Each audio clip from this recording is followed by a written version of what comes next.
छत्रपती संभाजीनगरमध्ये घडलेल्या या घटनेनंतर संपूर्ण महाराष्ट्राचं लक्ष वेधून घेतलंय। छत्रपती संभाजीनगरमधील वाळूंज जवळील खवड्या डोंगरावरून एकाच कुटुंबातील तिघांचा दरीत कोसळून मृत्यू झाल्याची घटना ताजी असतानाच आता या प्रकरणात एक अत्यंत धक्कादायक आणि वेगळंच वळण मिळालंय। 19 वर्षाचा कुणाल, त्याचे वडील मुरलीधर आणि आई संगीता हे तिघही आता या जगात नाहीयेत। सुरुवातीला अशी चर्चा होती की कुणालने आयफोनच्या हप्त्यावरून झालेल्या वादातून हे पाऊल उचललंय। सोशल मीडियावरही तसाच दावा केला गेला। मात्र आता नातेवाईकांनी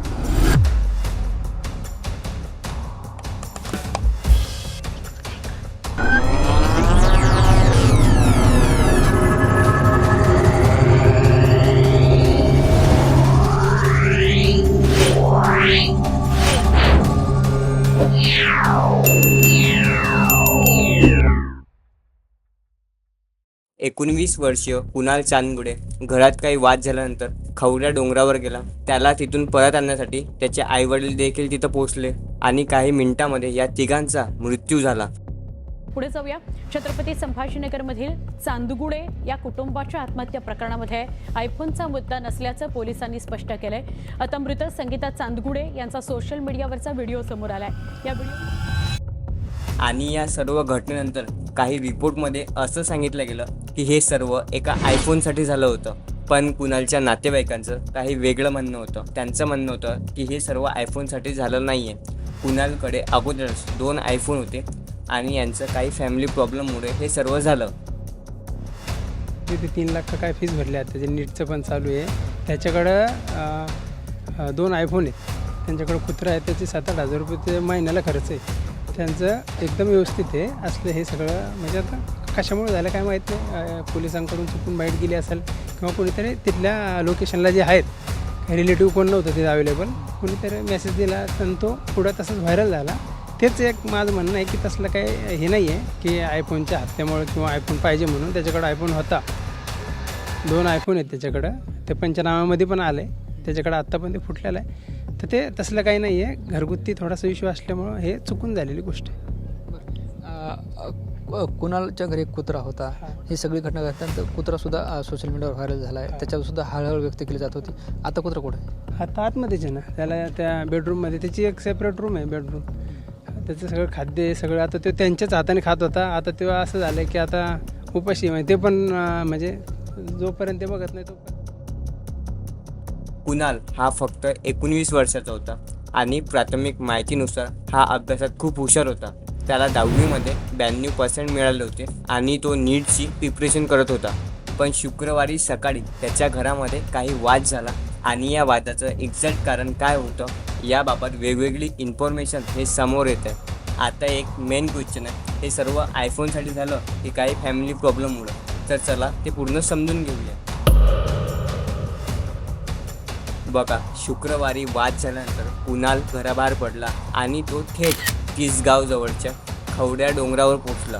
कुणाल हा डोंगरावर गेल्याचं समजताच त्याचे फॅमिली मेंबर तिथं पोहोचले। पोलीस, फायर ब्रिगेड आणि काही स्थानिक लोकसुद्धा तिथं होते। पण कुणाल हा डोंगराच्या एकदम काठेवर उभा होता। सर्वजण कुणालला सुरक्षित खाली आणण्याचा प्रयत्न करत होते। कुणालची आई संगीता चांदगुडे हे कुणालला समजून सांगत होती, हात जोडून विनंतीसुद्धा करत होती।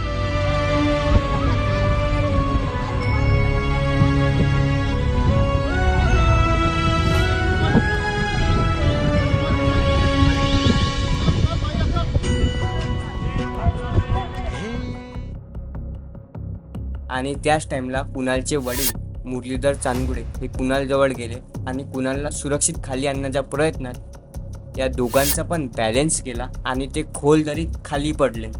आणि सर्व ही घटना होत असताना कुणालची आई संगीता चांदगुडे यांनी सुद्धा त्याच टाईमला त्या दरीत उडी मारली। अशा प्रकारे या कुटुंबातील तिघांचा एकाच टाईमला मृत्यू झाला। आता या केसमधील सर्वात महत्त्वाचा मुद्दा म्हणजे आयफोन। काही रिपोर्टमध्ये सांगण्यात आलं की हे सर्व कुणालनी फक्त एका आयफोनसाठी केलं।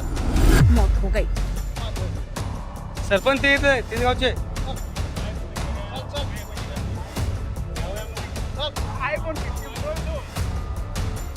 ऐक ना भैया, ऐक ना जरा, ऐक ना।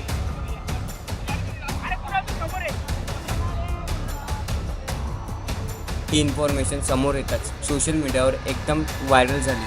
सुरुवातीच्या काही रिपोर्टमध्ये आयफोनच्या EMI वरून हा वाद झाल्याचं सांगितलं जात आहे, पण नातेवाईकांचं म्हणणं आहे की यांचं काही पर्सनल प्रॉब्लेम असल्यामुळं हा पूर्ण वाद झाला. कुठं नव्हतं. घरातले वाद जे असतं सगळ्यांचे तसंच. म्हणजे हे तुम्हाला माहीत होतं आईवडिलाचा वाद आहे म्हणून? हां म्हणजे तुम्ही समजावून सांगण्याचा प्रयत्न केला कधी?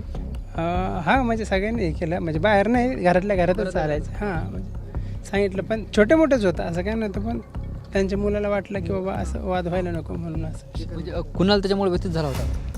हां आणि वडील पण हे करायचे, थोडेसे रागवले होते आता लेटेस्टमध्ये त्याला. त्याच्यामुळे पण तो शाळेमध्ये खूप हुशार होता, पण ते भीती दाखवायच्या नादामध्येच असं हे झालं थोडंसं. त्याला पण करायचं नव्हतं, पण ते पकडण्याच्या नाही याच्यामध्येच त्याचा तोल गेला.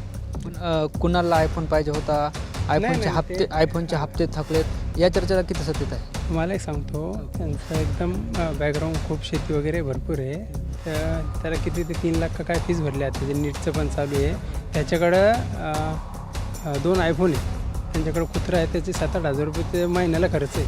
त्यांचं एकदम व्यवस्थित आहे. असलं हे सगळं म्हणजे आता कशामुळे झालं काय माहीत नाही. पोलिसांकडून चुकून बाईट गेली असेल किंवा कोणीतरी तिथल्या लोकेशनला जे आहेत रिलेटिव्ह कोण नव्हतं तिथं अवेलेबल, कोणीतरी मेसेज दिला आणि तो पुढं तसंच व्हायरल झाला. तेच एक माझं म्हणणं आहे की तसलं काही हे नाही आहे की आयफोनच्या हप्त्यामुळे किंवा आयफोन पाहिजे म्हणून. त्याच्याकडं आयफोन होता, 2 आयफोन आहेत त्याच्याकडं, ते पंचनाम्यामध्ये पण आलं आहे त्याच्याकडं, आत्ता पण ते फुटलेलं आहे. तर ते तसलं काही नाही आहे, घरगुती थोडासा इश्यू असल्यामुळं हे चुकून झालेली गोष्ट आहे. पण इथं एक इम्पॉर्टंट पॉईंट आहे. कुणालच्या नातेवाईकांनी सांगितलं कुणालकडे अगोदरच 2 आयफोन होते आणि हे सर्व आयफोनसाठी झालं असे म्हणणं योग्य ठरेल नाही. त्यांच्या नातेवाईकांनी सांगितलं की त्यांच्या फॅमिलीमध्ये अगोदरच काहीतरी फॅमिली इश्यू आणि टेन्शन चालू होतं आणि कुणालचे आणि त्याच्या वडिलाचे काहीतरी वाद सुरू होते. आणि या सर्व प्रकरणात कुणालच्या आईचा एक व्हिडिओ व्हायरल होता. माझा आणि माझ्या मुलाचा हक्क खाल्लास. प्रॉपर्टीसाठी भावाचं आणि आई वडिलांचं कधी जमू दिलं नाही. माझा हसता खेळता संसार तू उद्ध्वस्त केलास. माझ्या संसारात जे तू विष कालवलं, माझ्या मुलाला त्याच्या वडिलांपासून दूर केलं. हे जे पाप आहे ना, येणाऱ्या 7 पिढ्या तुझ्या फेडतील. हा शब्द आहे माझा ना, येणाऱ्या 7 पिढ्या तुझ्या फेडतील. हा शब्द आहे माझा. माझा आणि माझ्या मुलाचा हक्क खाल्लास प्रॉपर्टीसाठी. या व्हिडिओमध्ये त्यांचे फॅमिली रिलेशन आणि टेन्शनबद्दल बोलताना दिसत आहेत.